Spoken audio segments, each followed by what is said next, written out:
시청자 여러분 안녕하십니까. 돈과 세상이 보이는 시간 아침경제 골든타임 박현진입니다. 안녕하십니까. 강수진입니다. 오늘도 알찬 소식들 준비했습니다.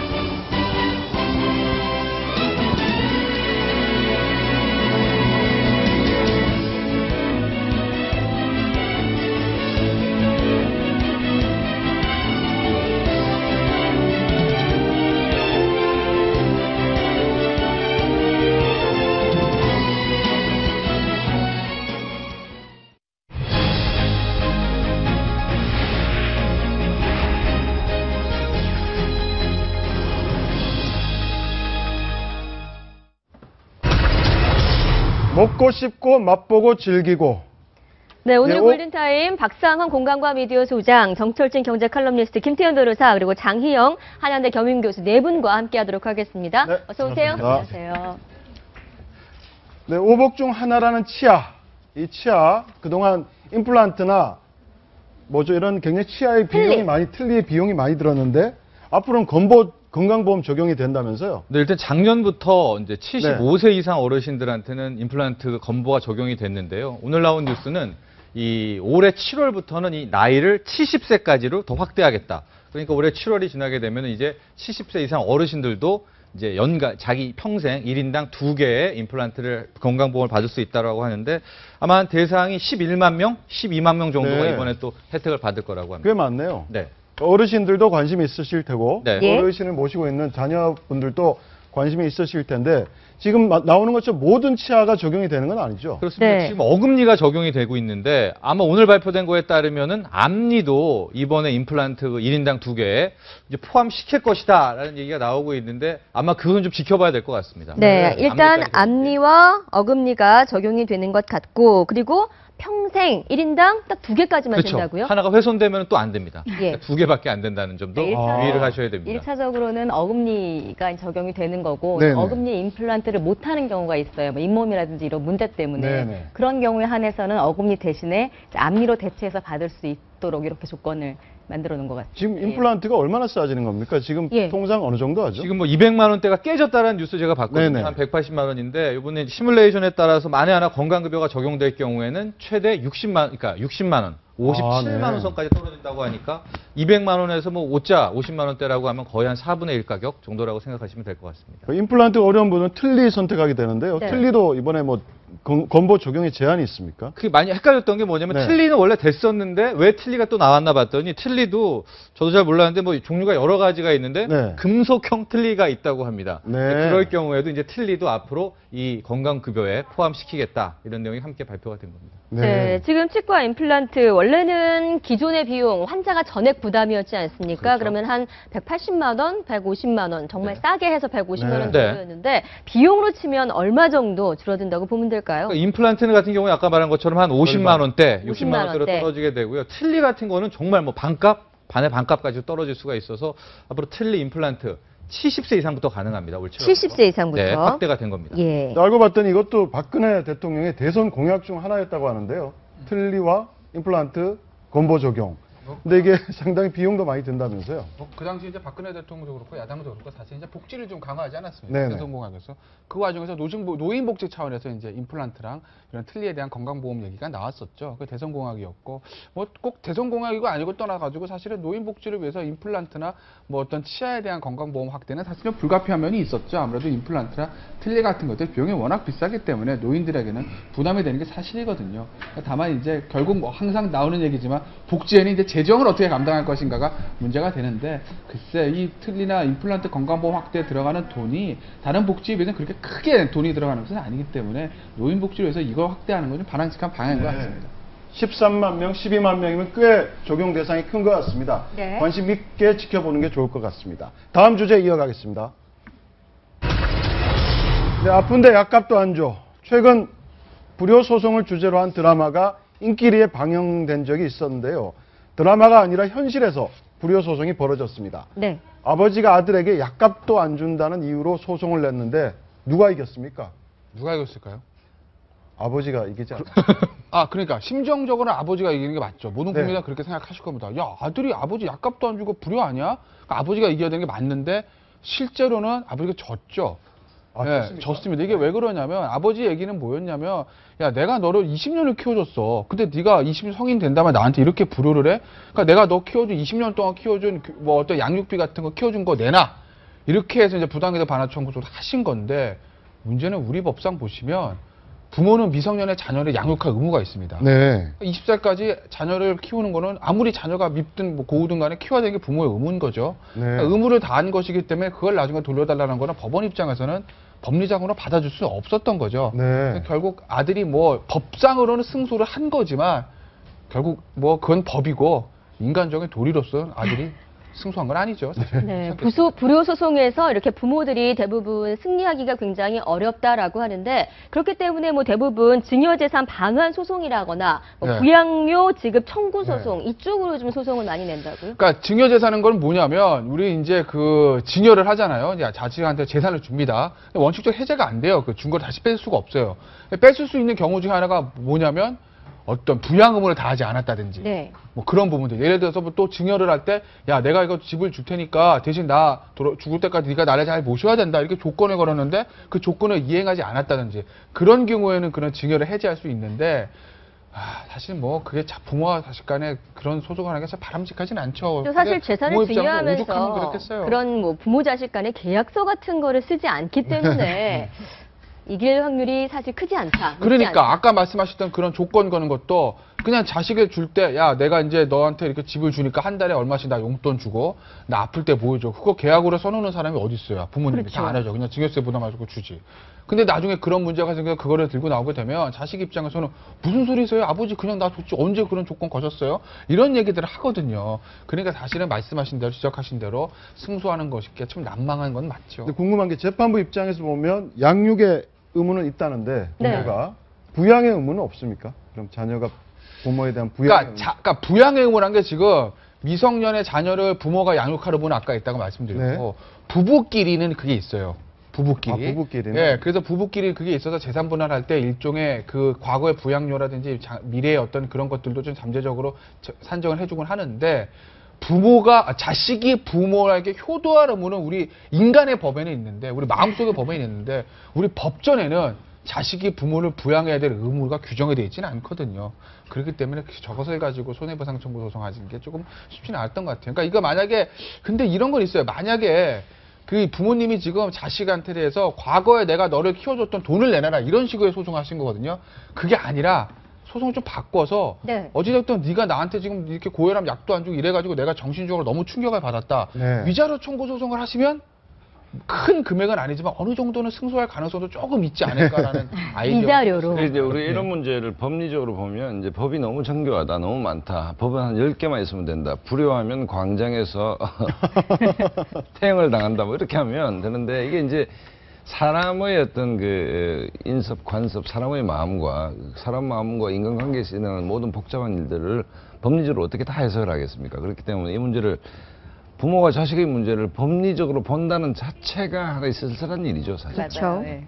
근데 수십억대 자산가를 아들로 둔 아버지가 또 폭행당해서 고소당한 사건도 접수가 됐어요. 네. 참 그것도 씁쓸한 얘기인데 그러니까 아들의 명의 건물값 4억 원 중 3억 원을 보태줬는데 예, 예.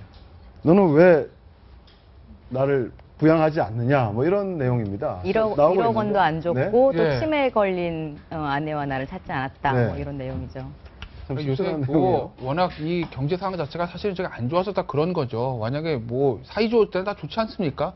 근데 경제 상황이 안 좋으니까 부부 간에 돈 싸움 나온 거 뭐 이미 예전 일이고 또 형제 자매까지도 뭐 너무나 많은 일이고 이제 부모와 자식 간에도 어떤 돈 문제가 발달이 돼가지고 저런 문제들이 생기는데 이게 사실은 이 경제가 침체된 거에 한 단면일 거예요. 만약에 그 경제 상황이 좋다고 그러면 사실은 뭐 저런 일이 있을 수는 없거든요.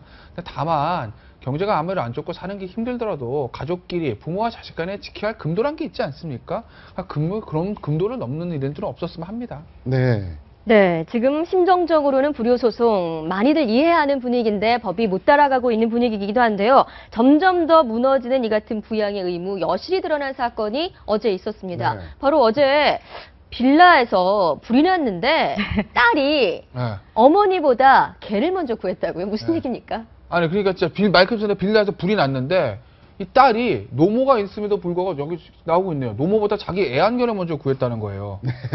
아, 뭐 나름대로 이유는 됐겠죠. 나름대로 뭐 어쩌고저쩌고 이유는 됐을 겁니다. 뭐 이유 없는 행동하는 사람 없으니까. 근데 다만 39이나 드신 분이 노모보다 개가 더 소중하다?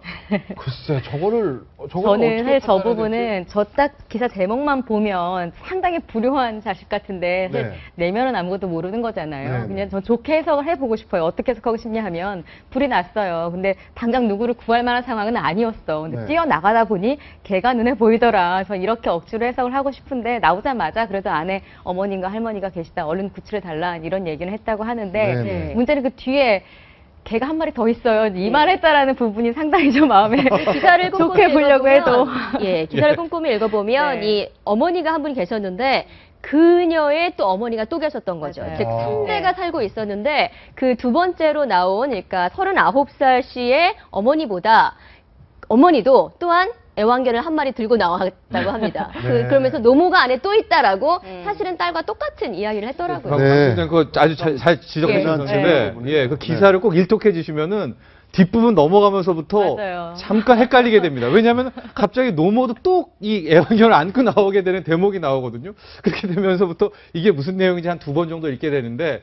이게 이제 가족보다는 뭐 강아지다, 애완견이다 이렇게 생각할 수 있지만 또 이제 애완인들에게서는 이제 개도 하나의 이제 가족이다 이렇게 생각하는 분위기가 연출된다라고 소장님 해석도 굉장히 가능합니다. 애완견 소중하게 생각하시잖아요. 어떻습니까? 가족인데. 저 사건을 어떻게 보세요? 아니 근데 아무리 뭐 개가 가족이라 하더라도 저는 좀 얘기가 안 되는 얘기고 아니 어머니가 계시는데 네, 그 네. 강아지를 먼저 안고 온다는 거는 그건 뭐 말이 안 되는 얘기인데 아마 이제 근데 사실은 우리 미디어에 비치는 게 저런 것이지만 아까 뭐 장 교수님 말씀하셨듯이 속내를 들여다보면 또 다를 수도 있는 거고. 네네. 근데 분명한 것은 개보다 사람이 소중하다. 당연하죠. 네. 예. 네, 알겠습니다. 다음은 생활 속 경제 이야기. 숨어있는 경제 이것만 시간입니다. 예, 신용카드 사용 대금 가운데 일부를 2월에서 결제하는 서비스, 이른바 리볼빙 서비스라고 있죠. 그런데 이 리볼빙 서비스에 자신도 모르게 가입이 된 경우가 아주 많은 것으로 드러났습니다. 이렇게 결제를 미룬 돈에는 높은 수수료가 적용이 된다고 하는데 카드사 배만 불리는 리볼빙 서비스에 대해서 알려드립니다. 네, 유용하고 재밌는 경제 이야기, 숨어있는 경제, 이것만 시간입니다. 혹시 돈이 모자라면 다음 달에 갚아도 돼요. 신용카드 결제일인데 통장에 잔고가 부족할 때 잔고가 있는 만큼만 결제가 되고 나머지 금액은 다음 달로 자동으로 이월되는 리볼빙 서비스의 기본 정신인데요. 소비자의 좋은 친구 같았던 이 리볼빙 서비스에 어마어마한 함정이 숨어 있었습니다. 먼저 리볼빙 서비스에 가입을 하면요. 통장에 잔고가 충분히 있어도 돈을 다 뽑아가지 않습니다. 만약 카드 대금이 100만 원이라면 최소 결제 비율인 10%만 통장에서 빼가고 나머지 90만 원은 강제로 다음 달로 넘겨버리는 식인데요. 그런 다음에 이 남겨둔 90만 원에 은행이나 보험사의 신용대출 금리보다 높은 20에서 25%의 어마어마한 이자를 부과합니다. 리볼빙 서비스의 더 큰 문제는 신청하지 않았는데도 가입이 되거나 상품 설명이 미흡한 경우가 많다라는 건데요. 카드사 상담원이 전화를 걸어와서 우수 회원님께만 연락해서 우대금리로 맞춰드린다. 어쩌고저쩌고 속사포로 설명을 하는데 무슨 내용인지도 모른 채 여기에 네 이렇게 대답을 하다 보면 어느새 가입이 돼 있는 겁니다. 그러니 오늘이라도 카드사에 전화를 걸어서 나도 모르는 사이에 리볼빙 서비스에 가입돼 있진 않은지 꼭 확인하시고요. 혹시 가입되어 있다면 반드시 해지 요청을 하시기 바랍니다. 그럼 숨어있는 경제 이것만 다음 시간에는 더 재밌는 정보 가지고 돌아오겠습니다. 강용석 수상한 19금. 근데 19금 불륜설에 휘말렸던 강용석 변호사. 소문이 잠잠해지나 싶었더니 불륜설이 다시 구체화되고 있습니다. 불륜 사실을 증명해 줄 사진까지 있다는 주장이 나왔는데 김태현 변호사가 그간의 상황을 정리해 보겠습니다. 예, 유명 방송인이자 전직 국회의원이었던 강용석 변호사의 불륜 사건이 점입 가경입니다. 사실 이 사건이 제일 처음에 보도된 것은 작년 11월이죠. 소위 말하는 증권가 찌라시에 강용석 변호사와 유명 블로거 여성이 홍콩에서 데이트를 하고 있는 것을 봤다. 이런 내용이 실린 겁니다. 강용석 변호사 부인을 했었고요. 그러고 나서 한동안 잠잠했었는데 채널의 단독 보도로 올 4월 말에 이미 1월 달에 유명 블로거의 남편이 강용석 변호사를 상대로 1억 원의 손해배상 청구 소송을 제기했다. 그 소송이 진행 중이라는 것이 올 4월 달에 보도가 됐습니다. 강용석 변호사는 기자회견을 열어서 이 분류는 사실이 아니다라고 부인을 했었고요. 그리고 나서 한 이틀인가요? 4월 27일 정도에 그 손해배상 청구 소송을 제기했던 남성이 소취하를 했다는 사실이 보도됐습니다. 그런데 이상한 것이 그 남성의 변호사는 야, 이 소취하는 진실이 아닙니다. 라고 소취와 경위서름을 법원에 제출했었고요.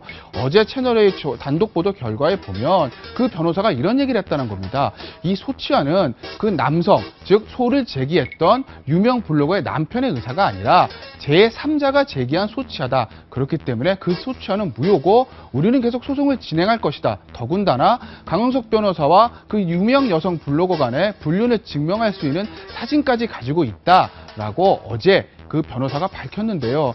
진실이 뭔지는 모르겠지만 일단 우리 국민들은 궁금할 수밖에 없는 것이고 결국 이 소송이 어떻게 되냐에 따라서 강용석 변호사의 어떤 장래가 걸려있을 건데요. 글쎄요. 이 소송 결과가 어떻게 될까요? 저도 궁금합니다. 이제까지 김태현의 사건 브리핑이었습니다. 네. 복잡합니다. 네, 김태현 복잡합니다. 변호사가 굉장히 간결하게 잘 설명을 해주신 것 같은데 사실은 꽤 된 이야기예요. 2014년 11월부터니까 가장 채널A 단독 기사 가장 최근의 건은 핵심이 이겁니다. 즉 강용석 변호사가 소송을 낸 이 블로거의 남편 조 씨와 오해를 풀고 합의했다라고 이야기를 했었는데 사실은 그게 아니라는 거죠. 그게 처음에 보도 나왔을 때 저희도 변호사들 중에도 이거 왜 말이 안 되는 얘기인데라고 했었던 게 소취하면 끝나는 거거든요. 네네. 끝나는 거예요. 그 남편이 소취했다는데 무슨 합의가 어떤 조건이건 중요한 건 아니죠.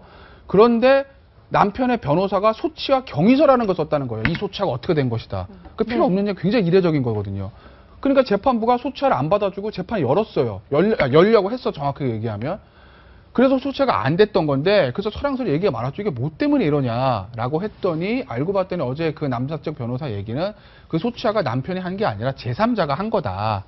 그럼 남편의 의사가 아니라는 거잖아요. 그럼 소취가 무효가 효력이 없는 거죠. 가능은 한 거예요? 저 3자가 취하는 게? 글쎄, 제3자가 소송 취하하는 게 가능한가요? 그게 안 되죠. 원칙적으로는 예를 들어서 뭐 소송이 전데 네. 원고가 김태현인데 네. 박상원이라는 사람이 와서 김태현이가 소 안 한답니다. 소취한다. 이건 안 되는 것이거든요. 그러니까 형식적으로 남편 명의로 소취하서가 들어갔을 거예요. 네네. 원고 누구. 그런데 실제로 그걸 작성한 사람이 남편이 아니라 다른 사람이라는 거죠. 그게 변호사 측의 주장이죠. 정확히 그럼 말씀드리면. 지인일 가능성이 높지 않나요? 예. 명의를 명의를 도용했다고 뭐 그러면. 그럴 가능성도 좀 있죠. 왜냐하면 생판 모르는 뭐 사람이 무슨 뭐 남편 이름으로 해가지고 뭐 죽고 살리려다 그렇게 하겠어요. 뭔가 좀 이해관계가 있는 지인일 가능성이 좀 높지 않겠습니까? 그런 것들이 이제 그 경위서에 들어가 있었던 거고, 그러니까 재판부 입장에서 이게 좀 뭔가 이상한데 한번 원피고 불러다가 내가 한번 얘기를 들어봐야 되겠다라고 이제 소취와 처리를 안 하고 재판기를 한번 열려고 했던 건데.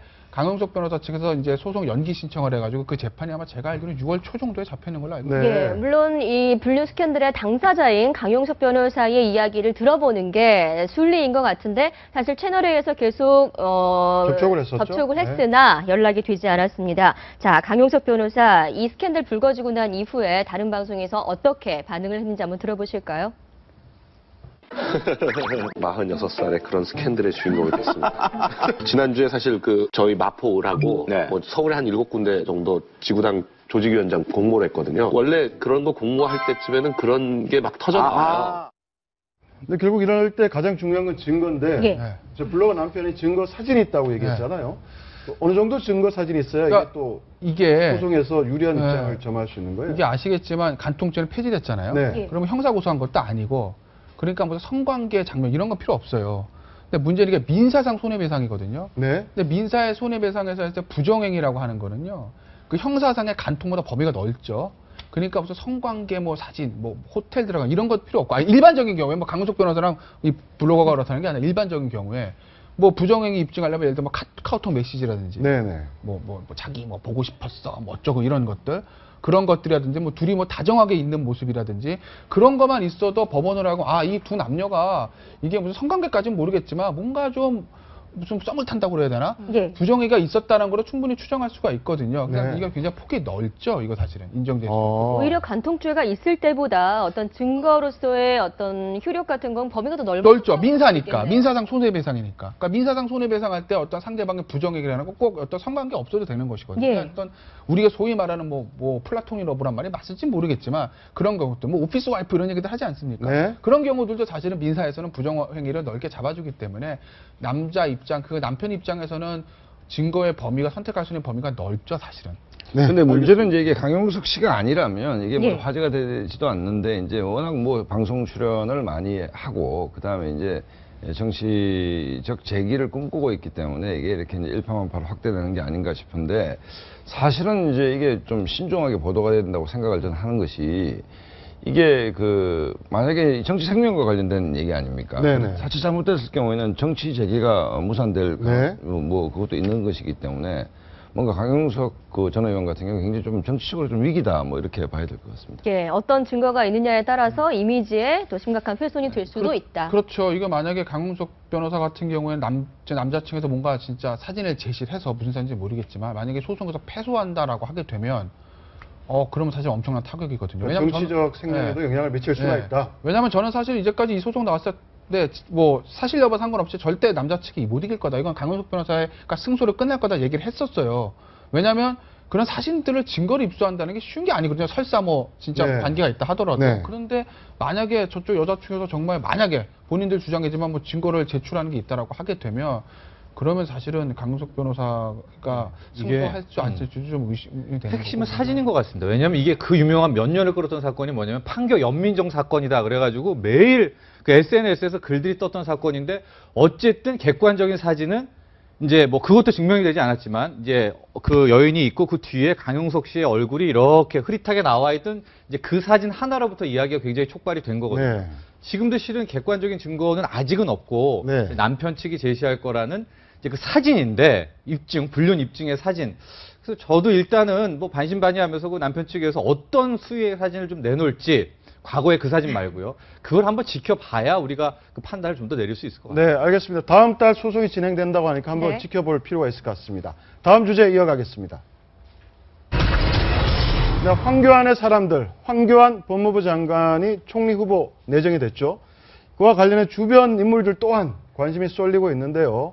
황교안의 사람들, 과연 어떤 여러 인맥이 있을 텐데 어떤 부분이 가장 관심이 있었습니까? 크게 보면 박근혜 정부 들어서 승승장구하고 있는 성대, 태평성대다, 성대. 태풍성대다 뭐 있고 그다음에 경기고 이제 인맥인데 성대 인맥은 사실은 이제 황교안 장관을 박근혜 대통령한테 추천한 사람이 정홍원 전 총리다라고. 네. 정홍원 총리하고는 성대 이제 법대 선후배 관계고 그다음에 이제 또 덕실한 크리스찬이라는 공통점이 있는 것 같고.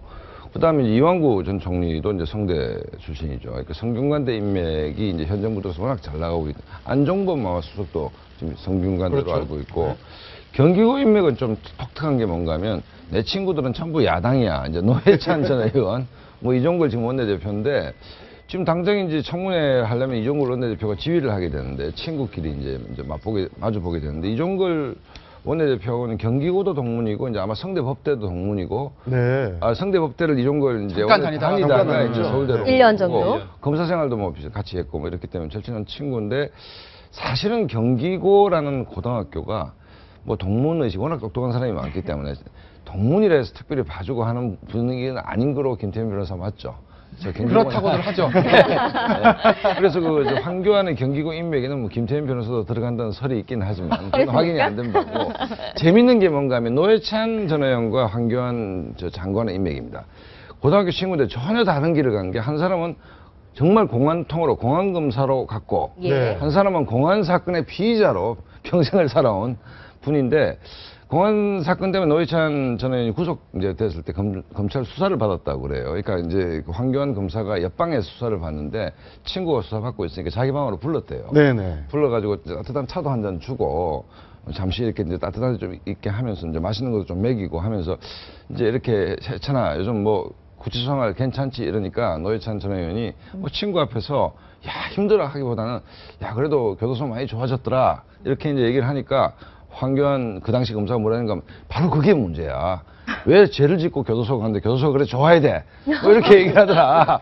뭐 그 얘기가 유명한 얘기인데 그만큼 이제 노회찬과 황교안 두 친구가 인생의 그 여정 자체가 전혀 달라지는 네. 뭐 그런 아주 재밌는 관계다. 지금 이종걸 원내대표는 또 이번에 굉장히 비난 쪽의 코멘트. 비난이라기보다는 이제 이종걸 아바타다.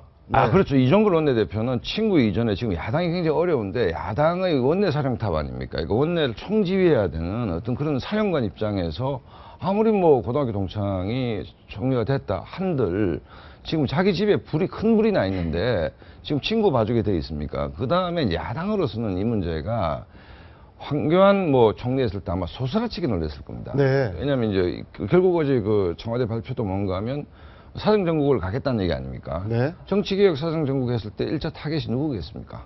야당일 수밖에 없겠죠. 그렇다면 야당을 지휘하고 있는 원내대표 입장에서는 그 친구라고 해서 정말 잘 되는 인사다. 이건 말이 안 되는 얘기죠. 그러니까 뭐 어쨌든 예, 그래서 어제 좀 더 이어가자면은 어차피 황교안 총리 내정자 딱 나오자마자 여당에서는 상당히 반겼잖아요. 근데 야당 입장에서는 말씀하신 대로 이렇게 충격받을 수밖에 없는 입장인데 그렇지 않아도 지금 총리에 있어서 총리의 자리가 뭐 어느 정도 존재성이 있는 것이냐부터 시작해서 책임 총리에 대한 이야기가 상당히 많이 나오는 부분에서 황교안 내정자가 딱 나오자마자 그 김기춘 아바타다 이렇게 이제 맹공약을 했었죠. 역시 책임 총리가 아니라 대통령의 그냥 부좌진 같은 역할을 할 수 있는 이런 이제 비판 같은 내용을 좀 강하게 했었습니다. 예. 근데 김기춘의 아바타다. 네. 이게 정확히 어떤 의미로 받아들여야 됩니까? 무슨 얘기냐 하면 이제 그 실제로 박근혜 정부도 가장 큰 이제 사건이 그 통진당 해산 아닙니까? 네. 통합진보당 해산 문제는 일단 공안사범 아닙니까? 네. 공안사범인데 아마 헌정사상 우리가 정당이 해산된 건 초유의 일입니다. 초유의 일이고 어쨌든 해산이 됐죠.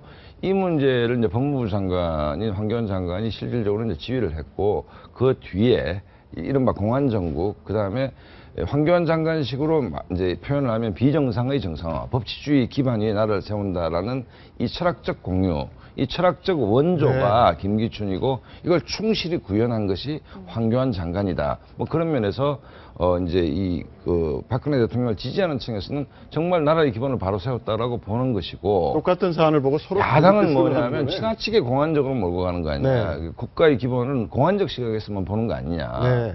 김기춘 전 실장도 뭐 공안통 아닙니까 사실은. 네, 그리고 네. 사실은 어떤가 하면 그 YS 정권 때까지만 해도 검찰에서는 공안과 특수가 있다면 공안 쪽이 훨씬 좀 잘 나갔었고 특수 부분은 DJ 노무현 때 좀 잘 나가게 되기 때문에 엘리트 검사들이 과거에는 공안 쪽에 많이 몰려 있었습니다. 그러니까 공안 라인의 맥을 잇는 김기춘과 황교안은 그런 라인이다. 뭐 이렇게 야당에서 보고 있는 것 같습니다. 그런 의미가 있는 거였군요. 뭐 아바타 하면 분신 정도로 네. 이제 해석을 할 수가 있겠는데 공과 사를 엄격하게 구분한 겁니까? 아니면 40년직인데 사실은 좀 덜 친했던 걸까요? 아니요, 친하긴 친할 거예요. 왜냐면 안 친할 수가 없어요. 그 같은 반이죠 또. 같은 네, 반이죠. 그러니까 거기 그리고 그 당시에 이제 경기고등학교 저는 이제 평준하고 네. 사람 많은 저분들은 마지막 시험 그러니까 경기고등학교 최고 명문이던 시절의 마지막 세대죠. 저분들이 72회. 그러니까 저분들 때는 정원도 제가 알기로는 얼마 없었기 때문에 안 친할 수가 없어요. 거기다 같이 이제 검찰의 길을 걸었고 더군다나 대학도 성대를 한 1년 정도 같이 다녔기 때문에 네네.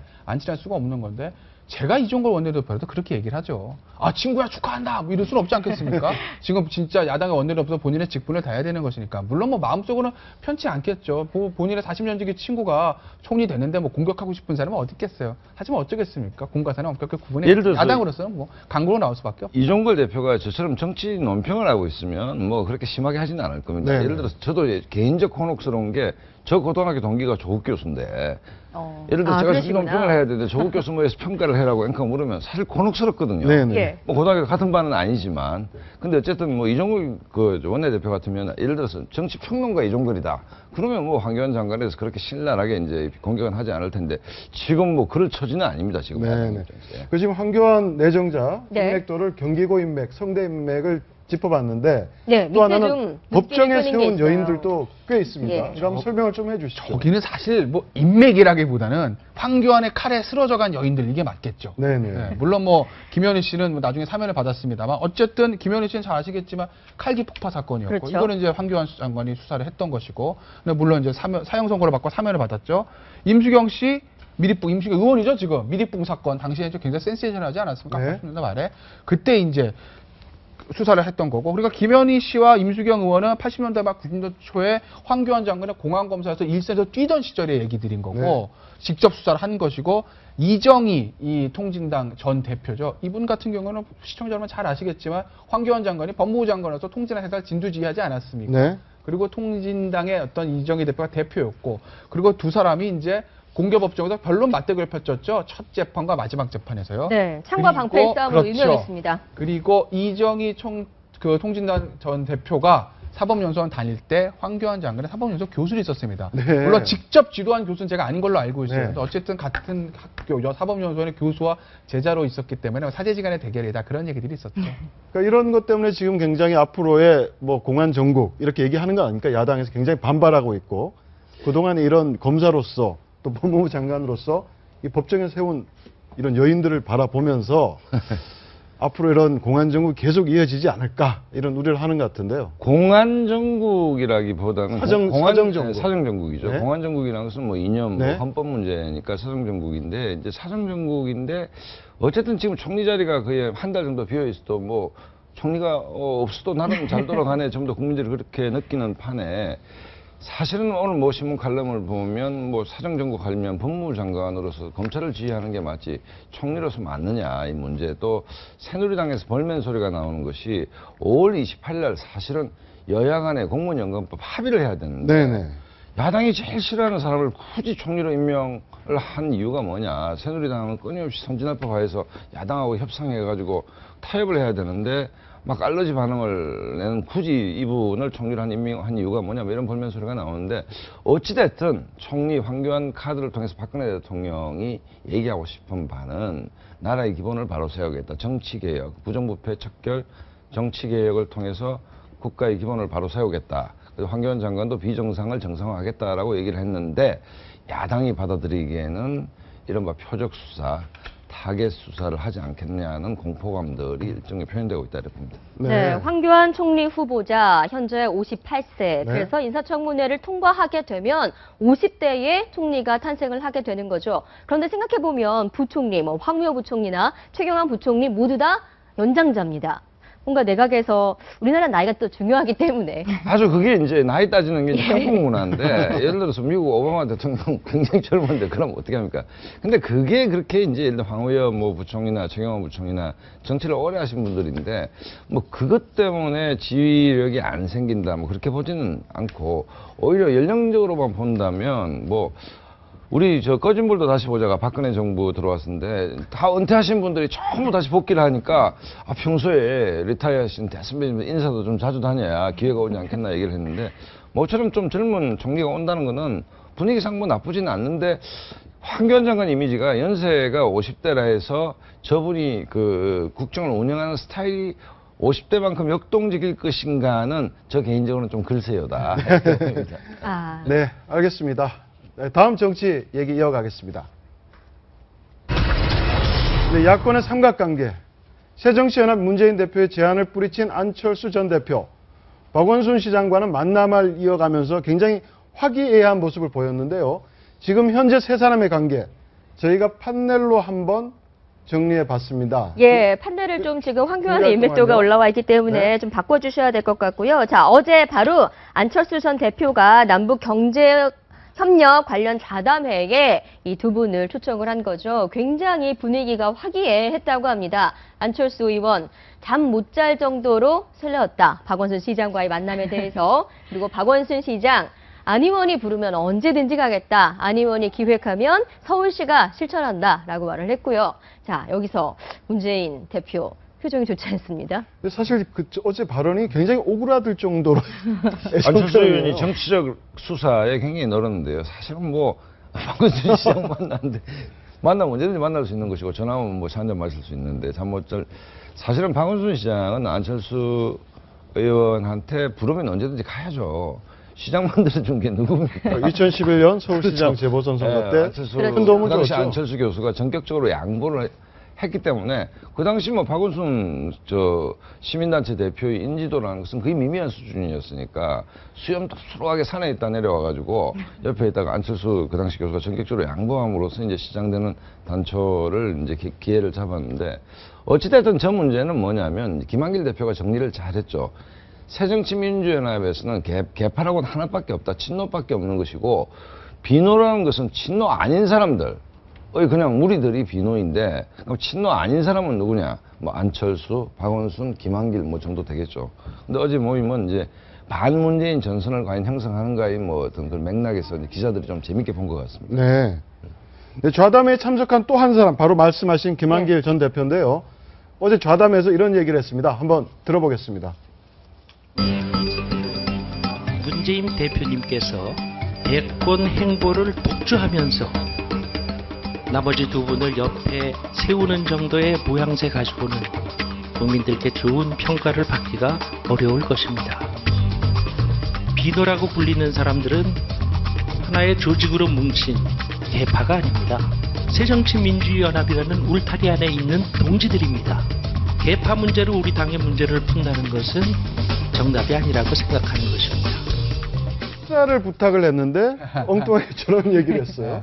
바로 아니, 앞에 안철수 또 박원순 두 사람을 바라보면서 저 얘기를 했는데 지금 우리도 얘기하고 굉장히 좀 강도 높은 발언. 저 행사장이 안철수 의원실에서 주관한 뭐 남북 관계 뭐 이런 토론회인데. 뭐 토론회인데 지금 김한길 대표 축사 그만큼 지금 야당 사정이 좀 간단치 않다는 거죠. 네. 그다음에 지금 방금 그 김한길 대표 했던 얘기는 직격탄입니다. 거의 직격탄이고 친노 패권주의라는 게 니네들끼리 다 해먹을래. 대권 후보도 하고 당권도 쥐고 공천권도 쥐고 다 하고 그다음에 그게 문제 제기를 하면 기득권 집단이고 총선 지분내놔라 하는 집단이고 정북몰이 한다라고 얘기하고 그렇기 때문에 뭐 김한길 대표의 저 발언은 두 가지인데 하나는 정말 뭐 있는 그대로 그 문재인 대표의 직격탄을 날렸던 것이고 또 하나는 이른바 이제 비노 진영을 어떤 추스리면서 결집해내는 효과를 좀 노리고 있는 거 아닌가 이렇게 봅니다. 네, 지금 그런 게 사실상 결국 혁신기구, 네. 야권의 혁신기구가 제대로 지금 출범하지 못해서 더 삐그덕거리는 파열음이 나오고 있는데 조국 교수도 결국은 거부했다고 하죠.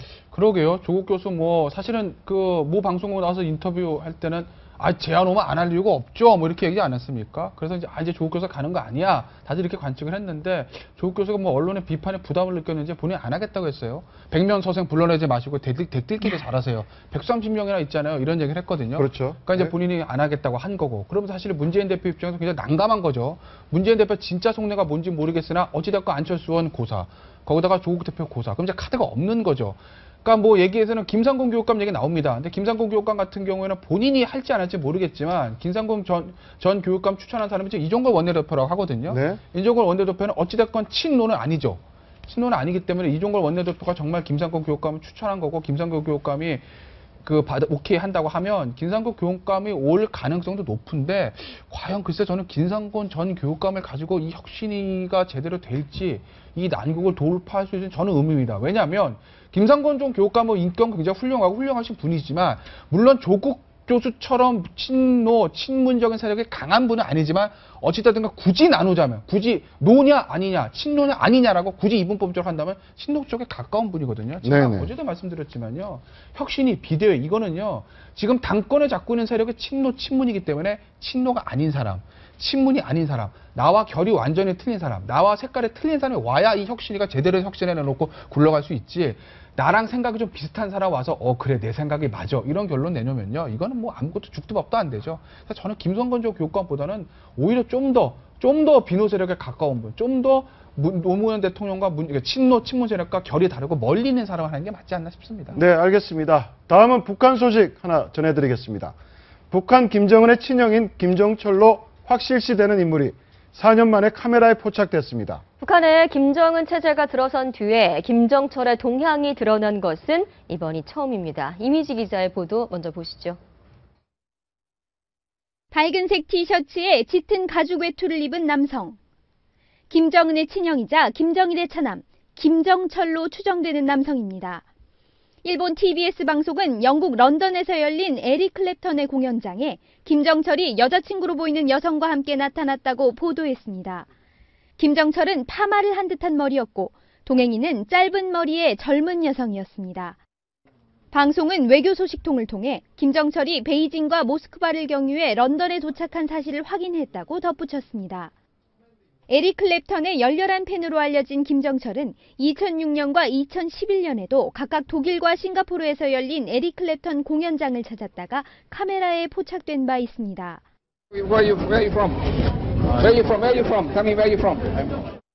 김정철은 배다른 형인 김정남이 연이은 말썽으로 아버지 김정일의 눈밖에 나면서 한때 후계자로 주목을 받았지만 호르몬 이상설이 돌 정도로 유약하고 내성적인 성격 탓에 배제된 걸로 알려졌습니다.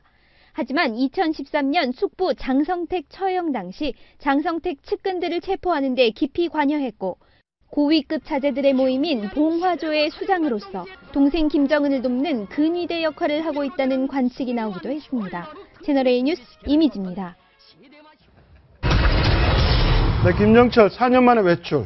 네, 4년 만에 포착된 네. 김정은의 형 김정철, 저희 김흥광 NKG 식인연대 대표 모시고 말씀 좀 더 들어보도록 하겠습니다. 어서 오세요. 네, 안녕하십니까. 네. 네, 지금 보신 것처럼 이 김정철 굉장히 에릭 클랩턴의 팬인가 봐요. 예. 네, 그렇죠. 그동안 여러 차례 좀 포착됐다면서요? 그럼요. 그 김정철이 그 아마 스위스에서 공부하는 동안에 네. 아마 에릭 클랩턴의 공연에 팝에 아마 꽂혔던가 봐요. 네네. 그래서 2011년부터 이제 2011년에 그 공연 관람 자료 우리 KBS가 일단 처음으로 포착했죠. 네. 아주 그 멋진 장면이 그 아주 순간 포착을 잘했죠.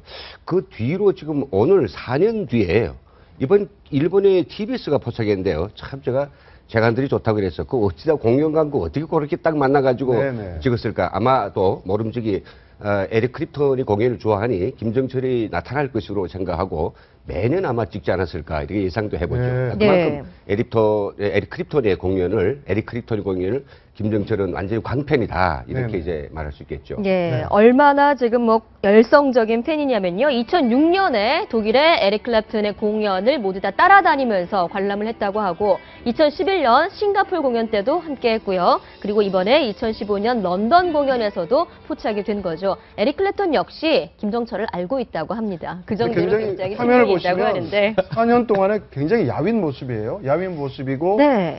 또 이렇게 약간의 좀 세련된 모습. 좀 스타일이 많이 네? 바뀌었어요. 지금 보시면 정말 턱선이 드러날 정도로 좀 얼굴이 많이 갸름해진 거를 볼 수가 있고요. 머리 스타일도 좀 많이 달라졌고. 네.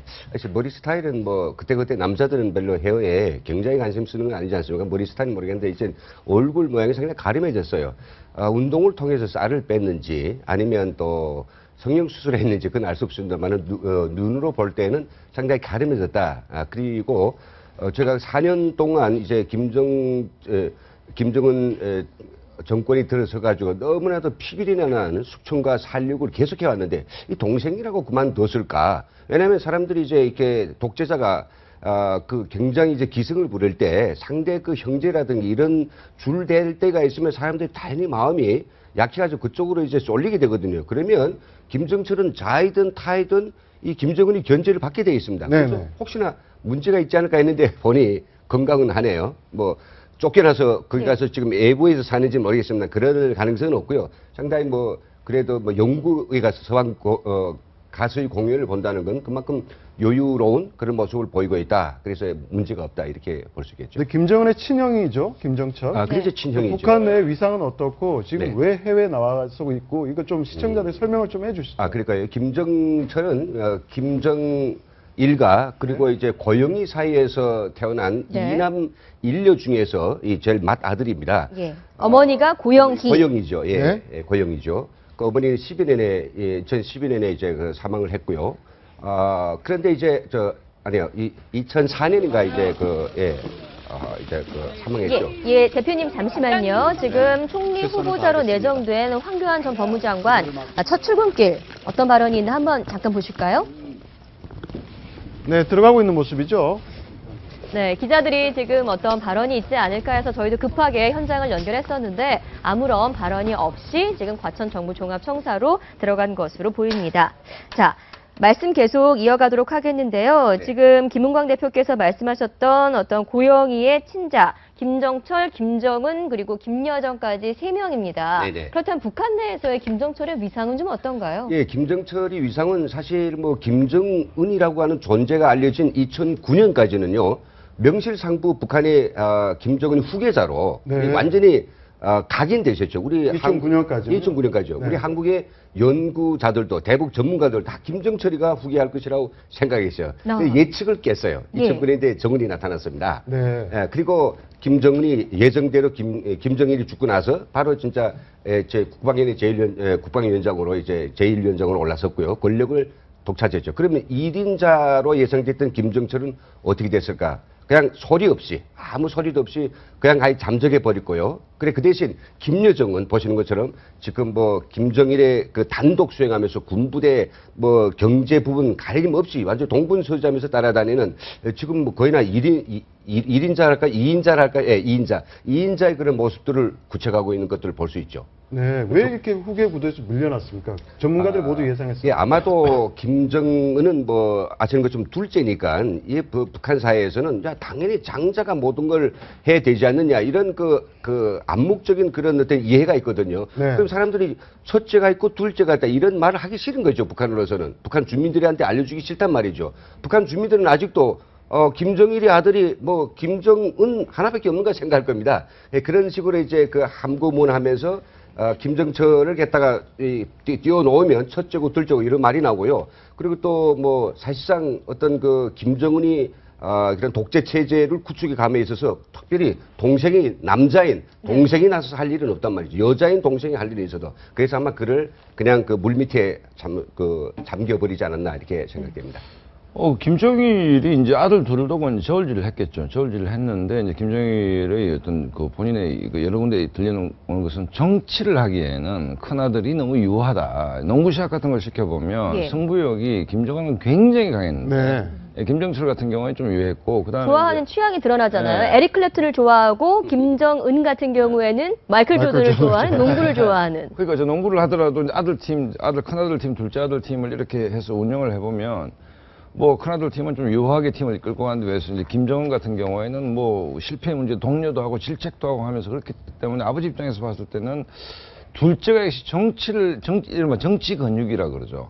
정치를 하기에는 좀 더 강단이 있다라고 봤던 것이고 그 판단이 틀리지 않은 게 고모부를 저렇게 한 칼에 보내는 걸 보면. 네. 아마, 예, 그렇죠. 김정일도 그 두 아들 중 누구를 씩씩하게 대해서 굉장히 신경을 많이 썼을 거예요. 왜냐하면 저희가 북에서 알고 정철이만 알고 있을 때는 김정일이 정철이를 만재라고 할 정도로 머리는 대단히 좋은 그런 측면이 있대요. 네. 대신 김정은은 아주 그 경쟁력이 심하고 누구한테 지려고 하지 않고 어려서부터 포악하고 이런 장수로서의 그런 뭐 군사관에서의 기질이 있으니까 체제를 유지하면서 머리가 좋은 정철보다는 한 손에 틀어질 수 있는 정은이가 낫지 않겠냐. 그래서 아마 정은 쪽으로 갈 수 있는 이런 확률이 컸죠. 네, 알겠습니다. 오늘 말씀 고맙습니다. 감사합니다. 감사합니다. 65세 이상 운전면허 소지자가 230만 명을 넘어섰습니다. 고령 운전자가 늘어난 만큼 교통사고도 최근 5년간 2배 가까이 급증했는데요. 고령 운전자 차량에 실버 마크를 붙이는 등 교통 약자에 대한 사회적인 배려가 시급하다라는 목소리가 높습니다. 배준우 기자입니다. 30년 동안 무사고 운행을 해온 73살 모범운전사 김현수 씨 가슴에 빛나는 금배지가 달립니다. 전국의 모범운전자들과 녹색 어머니회 등 1,200여 명이 참가한 가운데 열린 2015 교통사고 줄이기 범국민 대회.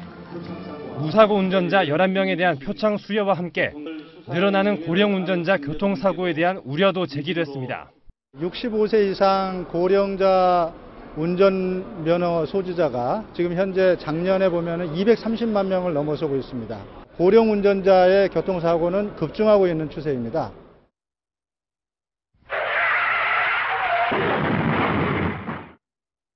고령 운전자들은 이런 돌발 상황이 발생하면 상대적으로 반응이 느려서 사고 발생 가능성이 높습니다. 실제로 지난 6년 동안 전체 교통사고 건수는 감소했지만 65살 이상 고령 운전자의 교통사고는 2배 가까이 증가했습니다. 현행법상 70세 이상 운전자 적성검사는 5년에 한 번, 65세 이상 운전자는 5년마다 면허를 갱신하도록 돼 있습니다. 도로교통공단은 적성검사 갱신 주기를 줄이거나 고령 운전자의 차량에 실버마크 표식을 의무화할 필요가 있다고 설명합니다.